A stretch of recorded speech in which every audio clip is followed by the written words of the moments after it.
अस्सलाम वालेकुम, मेरा नाम जैन सलीम है। मैं क्लास 5 ब्लू में पढ़ता हूँ। मेरे स्कूल का नाम FG junior public school number 2 Kharian Cantt है। Subject science, today topic electricity.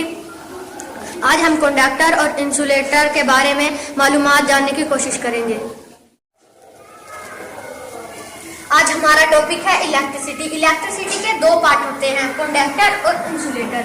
Conductor वो होता है जिसमें से करंट पास हो जाता है और इंसुलेटर वो होता है जिसमें से करंट पास नहीं होता। आज हम छोटी सी एक्टिविटी के जरिए बच्चों को समझाएंगे कि कंडक्टर और इंसुलेटर में क्या फर्क है। आज ये एक्टिविटी शुरू करते हैं। ये है battery, wire, would, rubber, paper pin, straw. पहला टर्मिनल इस साइड पे लगाएंगे, दूसरा इस साइड पे। लाइट ऑन नहीं हुई। भाई आप खड़े होके बताएं, ये कंडक्टर है या इंसुलेटर?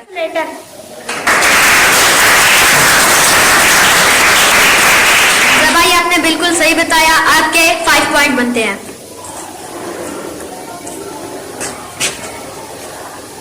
अब हम दूसरे टर्मिनल की तरफ जाएंगे। ये है रबर। पहला टर्मिनल यहाँ पे लगाया, दूसरा यहाँ पे। लाइट ऑन नहीं हुई। आप ही आप खड़े बताइए, इंसुलेटर है या कंडक्टर?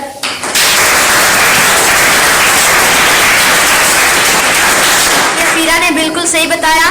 गर्ल्स के भी 5 पॉइंट। आज मेरे क्लास में एक ऐसी एक्टिविटी कराई है बच्चों की मदद से, जिससे बच्चों को ये आगाही मिले कि हम बिजली इस्तेमाल करने से पहले हमें पता होना चाहिए कि कंडक्टर क्या है और इंसुलेटर क्या है। इसको मैं एक एक्टिविटी की शक्ल में लेके आया और मुकाबले की शक्ल में भी लेके आया कि बॉयज एंड गर्ल्स का मुकाबला है। हमने उनके सामने एक एक्टिविटी डिस्प्ले की। इससे पहले इधर हमने वीडियो दिखाई, एक सरगर्मी की कि ये कंडक्टर और इंसुलेटर होते क्या है।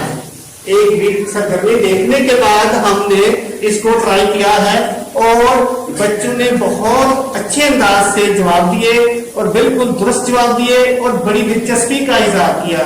तो हमें चाहिए कि ऐसी एक्टिविटी करनी चाहिए जिससे बच्चों में वो साइंस को बेहतर तरीके से समझ सकें। इस फ्रूटफुल एक्टिविटी का सेहरा मैं आप सब बच्चों के साथ